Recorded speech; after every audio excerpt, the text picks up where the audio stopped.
Farever is slowly getting better, and there's an interesting game underneath the launch issues. So it's time for a tips video. Whether you just bought it or you're a few hours in wondering why progress feels slow, these are the tips that move the needle. No useless tips like save often or talk to NPCs, just the stuff players figure out too late. Before you even start playing, there's a free mount, glider, companion, and gear skins in the menu shop. Claim them before you leave the starting area. And to be clear, claiming isn't equipping. You have to open collections and put them on. Yep, I ran around on foot for hours before I realized. What is also worth knowing now rather than later, your class is locked at creation. Cleric is the safest pick if you don't know the game, but slow to kill things solo. Warrior is the cleanest solo class. Rage just asks less of you than Mage's spark juggling. Now, you keep hearing that in this game it's great to explore. It's not that simple, because it's just better to follow the activity icons on your map. The suggested stuff is dramatically more XP efficient than roaming. Random exploration just isn't worth it. You'll level half as fast. Your first profession should be outfitter, not blacksmith, not alchemist. The level 1 linen bag is 8 slots, and you can equip 5 bags at once. Inventory pressure is the single biggest reason people put this game down.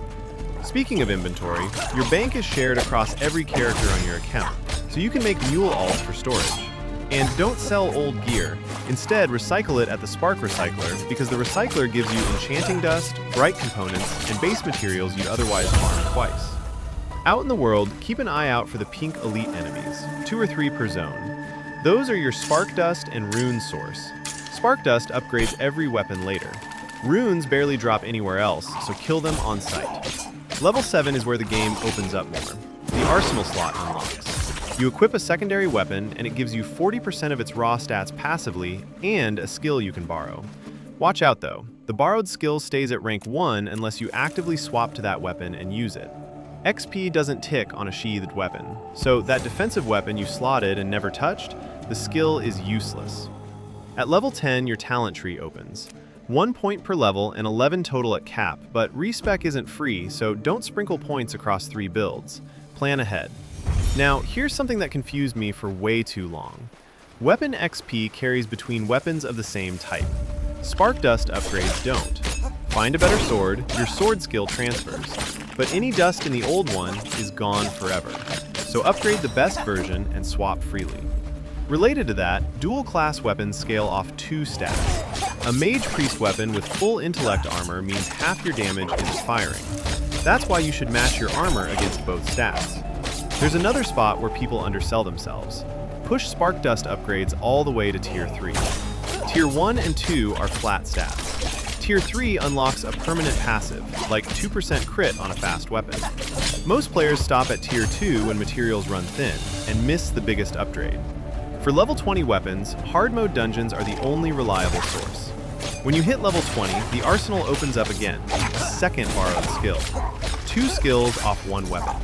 People hit cap and never check that menu again. The hard fights at this point are Heart of Autumn and Ashen Cathedral, and for those you need cook food buffs. Cook gets mocked as a trap profession early on. At endgame, it's mandatory. Before any boss run, grab the matching town bounty. Doubles the rewards on a run you're doing anyway. While you're farming up, the fastest rune and spark dust loop is the Azuna Sparkling Patrol. 3 patrols on circular paths. By the time you kill the third, the first has respawned.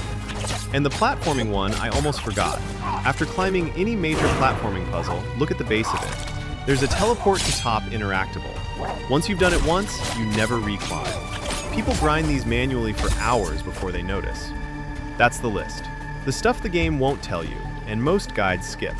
If you're still figuring out whether Farever is for you, I've got a should you buy video on the channel that lays out who this game clicks for and who's going to bounce off it. That's showing up on screen right now. If this was helpful, please consider to like and subscribe. It would mean a lot to me.